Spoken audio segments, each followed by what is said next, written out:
Hello everybody, this is Mark again at Harley Racing, Riding and Repair, and I'm here at my friend's house with a very unusual Sportster that has all sorts of unique features that I'd like to make a video of, and he's here with me. He's going to talk with me about a little bit.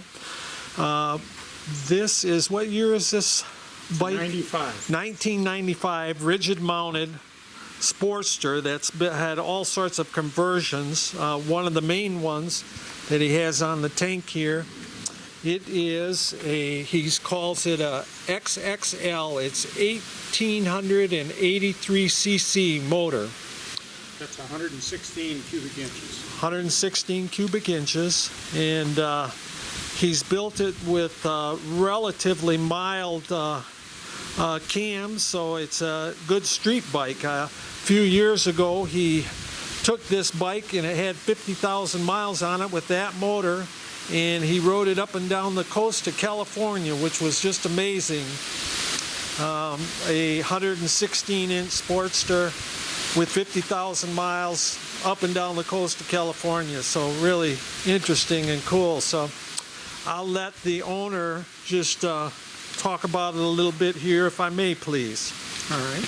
It's an S&S motor. It's a 4-inch bore, 4 5/8 stroke for 116 inches. The frame's been stretched about 2.5 inches front to back, and that raised the backbone enough that I could get the motor in it. And I'm tall, so it also moved the motor ahead, so the seating's a little more comfortable for me. And then you stretch the tank too, right, Ken? Right, and I just stretched the back of the tank and just added on it, so it visually looks the same as a Sportster tank. It isn't. It's a 3.2 gallon tank. Cool. It's got a Baker 6-speed transmission in it. It's got a 51 millimeter CV carburetor on it. I made the exhaust pipes. They're stepped headers. They start out 1 3/4 and go to 7/8, then go to 2-inch, and it's got 3-inch. Can't remember what the mufflers are. Super traps. Yeah, they're I super see them there. traps with little discs. Yeah. They're a little small for the motor, but they really mellow it out and make it a very nice street bike. It There makes they are. 113 horsepower and makes 116 foot-pounds of torque. Wow. That's and it great. weighs, with the bags and everything on it, it weighs about 570, full of gas and everything. Wow. It's Oh, got cool. Race Tech shocks in the back. Yeah, I can't get a good look at those No, because they're- the bags are on there, but They're adjustable for both rebound and compression. It sits a little tall because I like to go around corners. It doesn't drag anything. It's got a Cherryani upside down front end on it. Let me try to get a look at that. That's a really cool front end. Cherryani, huh? Yeah. That's kind of old school. They still make those now, Cherryanis? Storch sells it. Storch, huh? Okay. Yeah. Cool. It's got ceramic front rotors on the front, so they're lightweight, even though they're big and there's 2 of them. Cool. Looks really great. Those are stock Harley mags? Those are stock Harley mags. Yeah. Those are Avon Venom tires.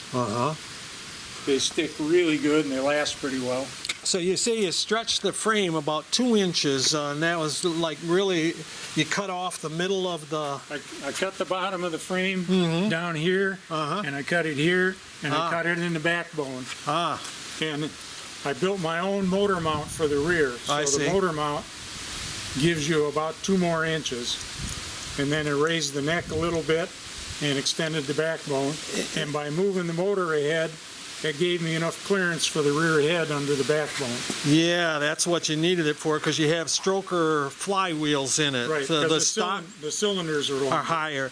The stock stroke in these is like 3 13/16, I Yes. think. And what is the stroke in it now? 4 5/8. 4 5/8. So you added almost an inch, or maybe. Yeah. Yeah. And like you said, I'm tall, so moving the foot pegs and the handlebars 2 inches away from me really made the bike ergonomically much more suitable. Right, and the bore on it then, I think the old bore, 4 inch, because the old was around 3.5 or something, the stock on the, might be less than that even with the 883. Well, So- 883s are real small. Yeah. So did this start out as a 1200 or a This 883? started out as a 1200, but there's really nothing, this is all S&S motor. Right, So the old Harley motor all is gone. Yeah, even the heads?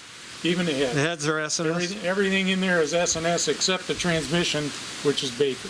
Oh, Baker transmission, 6-speed? Yes. Wow.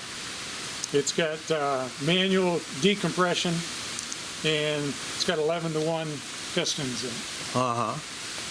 And, So you have trouble with gas, or you get spark knock?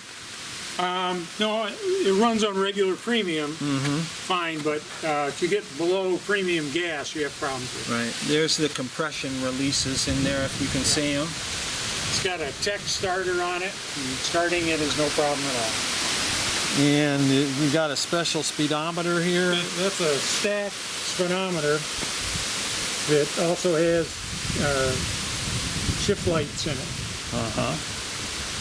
So it flashes the lights sequentially as you go up, so it makes it easy to hit the gears. And I see you've got some like little custom lights underneath your triple tree clamp. Right, those are just idiot lights. The 2 yellow ones are the directional. Uh-huh. It's got an oil light, got a high beam indicator, and got a neutral indicator. Did you custom make that, or where? Yeah, those are just cheap little neon lights. And you, I just made a little aluminum bracket? plate that bolts into the How cool. bottom. How cool. And I made the plate for the to mount the tack up there.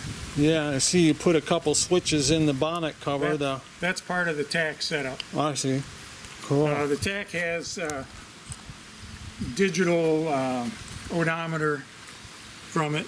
It has a sensor that works off GPS. So it isn't driven off the motor or the transmission, it's all GPS. Wow, isn't that something?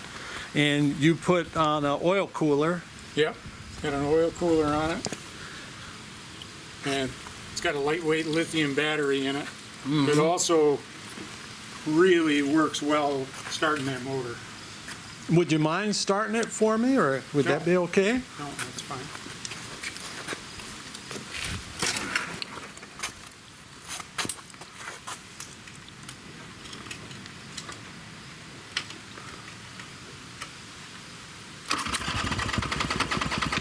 The bike's cold.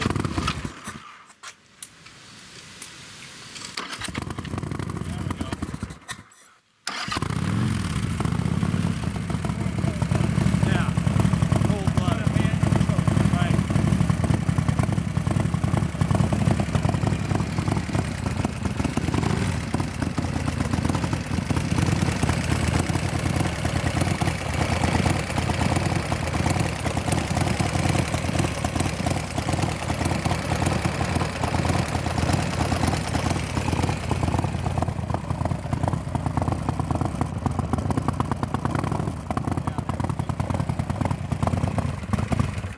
Great. Yeah, what a cool bike. It's kind of a sleeper because most people don't know much about Sportsters. They think it's just another girl's bike. Yeah, and I have a Sportster too, and Ken and I, we wick them up next to each other quite a bit, and that bike just flies. It's really great. All sorts of fun. And he rides double with it quite often. Takes his wife on it, bags, sissy bar. It's a really cool bike. The paint job, you had a friend or somebody do that? Yeah, yeah. Guy Wiersing Right. painted that. Right. That's Yeah. a House of Color blue. It's a metallic blue. Yeah, Guy Wiersing's a famous in our area here from Muskegon, Michigan, painter, one of the best painters in town. So give a little shout out for Guy. All right, everybody. Well, I think that's probably about it, Ken. I think so. I can't think of much else. Yeah. Thanks a lot, everybody. Appreciate you watching. Leave any comments in the comment section. I'll try to get back with you as soon as I can. All right. Thanks a lot. Bye now.